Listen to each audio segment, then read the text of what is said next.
సదాచార నియోజకాః సాంప్రదాయ కృపాపూర్ణ విరాగి గురుచ్యతే. మంచి ధర్మములు పాలించవలెనని శిష్యులను శాసించేటివాడును, ఎల్లప్పుడూ మంచి నడవడిని నియమించేటివాడును, తన సత్సాంప్రదాయమును విడవక అనుసరించేటివాడును, శిష్యుల ఘోర సంసార బాధలను గుర్తించి వారి ఎడల సంపూర్ణమైన కృపగలవాడును, వైరాగ్య సంపన్నుడనకు మహనీయుడే గురువు అనబడును. గురువు అనేటటువంటి వానికి ఇటువంటి లక్షణములు ఉండినటువంటి వాడే గురువు అనదగును అని చెప్పి పెద్దలు ఆదేశించినారు. ఏమేమి? మంచి ధర్మములు పాలించవలెనని శిష్యులను శాసించేటివాడు, ఎల్లప్పుడూ మంచి నడవడిని నియమించేటివాడు, తన సత్సాంప్రదాయమును విడవక అనుసరించేటివాడును. ఎందుకంటే సాంప్రదాయం అనుసారంగానే శిష్యులు నడవలు, కానీ వాళ్ళు అట్లా నడుస్తారు కదా, వాళ్ళ ధర్మం ఇట్లుంది కదా, వీళ్ళ ధర్మం ఇట్లుంది కదా అంటే అది గురువు యొక్క శిష్యుల యొక్క భక్తి కాదు. ఎవరు ఎట్లయినా ఉండని తన సాంప్రదాయం ఎట్లుందో ఆ పద్ధతిగా నడవగలిగినటువంటి వాడు, నడిపించగలిగేటువంటి వాడు గురువు. తన సంప్రదాయం నిడువక అనుసరించేటి వాడును, శిష్యుల ఘోర సంసార బాధను గుర్తించి, శిష్యుల బాధ ఘోర సంసార బాధ అంటున్నాడు. ఘోర సంసారం అంటే ఏమి? ఈ జనన మరణము వ్యత ఎవనికి కలిగిందో వాణిని గుర్తించి అది నివృత్తి చేసేటువంటి వాడు గురువు.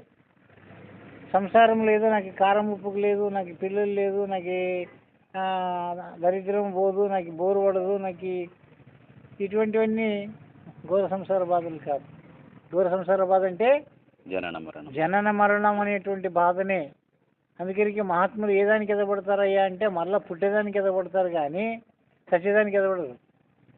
ఎందుకు అంటే సత్యేది ఎప్పుడైనా పోతుంది, అది నీ వదలంటే కూడా ఉండదు. అది ఎక్కడ దాపెట్టుకుంటే కూడా అది నీ నిండదు. ఎప్పుడు పుట్టినావు అప్పుడే నీ ఎంబడనే మరణం కూడా ఎంబడనే శాసించినారు దాన్ని.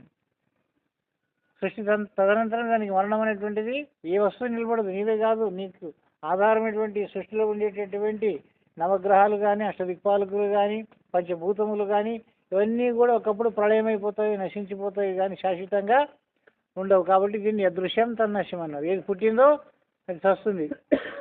అందుకరికి మనం అవతార పురుషులని చెప్పిన వాళ్ళందరూ, పుట్టిన వాళ్ళందరూ సచ్చినారా? అట్లా ఉండదా? కృష్ణుడు, రాముడు, ఆంజనేయుడు, ఎంతోమంది యోగులు, మహాత్ములు, వీళ్ళందరూ కూడా పుట్టిన వాళ్ళందరూ సచ్చినారా? అట్లా ఉండదా? అంటే ఎప్పుడు పుడుతుంది అంటే అది వస్తుంది, కానీ శాశ్వతంగా ఉండేదానికి ఆస్పదం లేదు. ఒకవేళ యోగ బలము ద్వారా కొన్ని సంవత్సరాలు ఉండగలిగినప్పటికైనా శరీరం శిథిలమైపోతుంది. ప్రాణాన్ని వాళ్ళు ఎంతైనా కష్టపడి నిలబెట్టుకుని కూడా ఇది భౌతిక శరీరం అనేటువంటిది శాశ్వతంగా నిలవదు. కొందరు హిమాలయంలో 1000 సంవత్సరాలు ఉంటూ ఉండరు అని చెప్తుండరు. ఉండిన వాళ్ళ శరీరం ఏమయ్యేది అంటే దోసప్పులు చీలినట్టు చీలింటూ అంట. ఈ గోర్లన్నీ ఇట్లా మనం ఇవి గొర్రెపోటలకి ఎట్లా కొమ్ములు తిరిగింటావో అట్లా ఇవి కూడా తిరిగిపోయి ఉంటామంట. మనం ఎప్పుడు వివరిస్తారు వాళ్ళు అట్టివాడంటే కుంభమేళంలో మనం చూస్తాం వాళ్ళని. అయినా ఉండి ఏం సాధించిన వాళ్ళు అదంతా బయటికి వస్తారు, మళ్ళీ పోయి తమ సమాధిలో మగ్నమవుతారు. కొన్ని 100 సంవత్సరం వరకు కూడా సమాధిలో ఉండగలిగినారు అంతే. దాని ఉపయోగం ఏమైనా అయిందా? లోక కళ్యాణం ఏమైందా? మళ్ళీ లోక కళ్యాణం కావాలంటే వాళ్ళు ఎంత తపస్సు చేసినా, ఎన్ని ఆహారాలు విడిచిపెట్టినా మళ్ళీ లోకంకి వచ్చి బోధించాల. ఉపయోగం ఏముంది? జ్ఞానమే ఉపయోగం ఉంది. ఏ తపస్సు ఉపయోగం లేదు.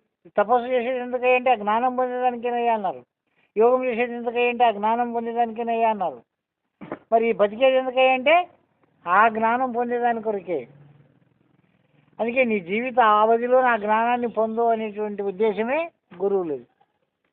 అందుకే రామకృష్ణ పరమహంస శిష్యుడు 12 సంవత్సరాలు తపస్సు చేసి కష్టపడి ఊపిరి బిగుపట్టి యోగ విద్యను నేర్చుకొని నీళ్ళ మీద నడిచినాడు. అందరికి సంప్రాప్తమైంది, ఆయనకి సంతోషమైంది, చాలా ఉల్లాసం కలిగి గురువుని రెట్టబడి తోలుకొని పోయి తన గురువు సంతోషపడతాడని చూపించినాడు. ఏటి మీద నడిచి చూపించినాడు. అతని ముఖం కూడా చూడలేదంటే, ముఖం తిప్పుకొని చూసిందంట. మళ్ళీ వచ్చినంటే, మళ్ళీ వచ్చి ఏం సమయం నువ్వు అక్కడ ముఖం తిప్పుతావు, నన్ను చూడు అని అంటే, ఏం చూడాలి నిన్ను? ₹1 విద్య నేర్చుకుంటా 12 ఏళ్ళు పాడు చేసి ఇవ్వండి అంట. ఏం చూడాలి నేను అంటే? మానవుడు ఏదో ఒక తన పేరు ప్రతిష్ట కొరకు కూడా ఎన్నో విద్యలు నేర్చుకుంటాడు. ఇతరులకి అపకారం కలిగించే విద్యలనే నేర్చుకుంటాడు, కానీ ఉపకారం కలిగించే విద్యలు నేర్చుకోడు. ఇతరులను నాశనం చేసేదానికి, వశపరుచుకునే దాని కొరకు, ఇతరులని తన ఆలయంలో ఉంచుకునే దాని కొరకు, గొప్ప గొప్ప మంత్రశక్తులను కూడా తను సంపాదించుకొని దేవతలను కూడా నిలబెట్టి తనకంటే గొప్పవైన శక్తిని దానికి దారబోసి దానిని మొక్కిస్తున్నాడే కానీ యుగ యుగాల నుండి చూసుకుంటూ వస్తున్నాము. ఇవన్నీ చరిత్రలో ఎందుకు జరుగుతుండవా అంటే ఆ మహాత్ములు ఆడ వచ్చి దానికి దారబోసినటువంటి తపోఫలమే. మరి అటువంటి తపోఫలం వాళ్ళకి